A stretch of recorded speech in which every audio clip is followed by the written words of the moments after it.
રશિયાએ વડાપ્રધાન નરેન્દ્ર મોદી અને ચીનના રાષ્ટ્રપતિ શી જિનપિંગને વિજય દિવસ પરેડનું આમંત્રણ આપ્યું. વડાપ્રધાન નરેન્દ્ર મોદી અને ચીનના રાષ્ટ્રપતિ શી જિનપિંગને 9 મે 2025ના રોજ મોસ્કોમાં યોજાનાર વિજય દિવસ પરેડમાં હાજરી આપવા રશિયાએ આમંત્રણ આપ્યું છે, જે નાઝી જર્મની પર સોવિયેત સંઘની જીતના 80 વર્ષ પૂર્ણ થવાના ઉપક્રમે ઉજવાઈ રહી છે.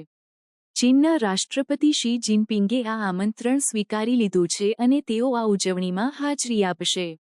ભારતીય વડાપ્રધાન નરેન્દ્ર મોદીના આ કાર્યક્રમમાં હાજરી અંગે વિવિધ અહેવાલો સામે આવ્યા છે. કેટલાક રિપોર્ટ્સ અનુસાર તેમની હાજરીની શક્યતા છે, જ્યારે અન્ય સૂત્રો અનુસાર હાલમાં આવી કોઈ યોજના નથી. રશિયાના વિજય દિવસ પરેડમાં વિશ્વના અનેક નેતાઓને આમંત્રણ આપવામાં આવ્યું છે, જેમાં સ્લોવાકિયાના પ્રધાનમંત્રી રોબર્ટ ફિકોએ તેમની હાજરીની પુષ્ટિ કરી છે.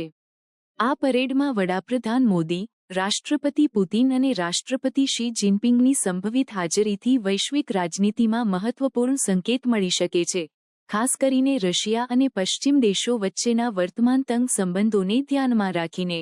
Elena, regarding our Prime Minister has received invitation for participation in the Victory Day celebrations. We'll be announcing our participation in Victory Day celebration at the appropriate time. As far as participation of Indian contingent is concerned, that again we'll let you know as and when we have an update and something to report to you.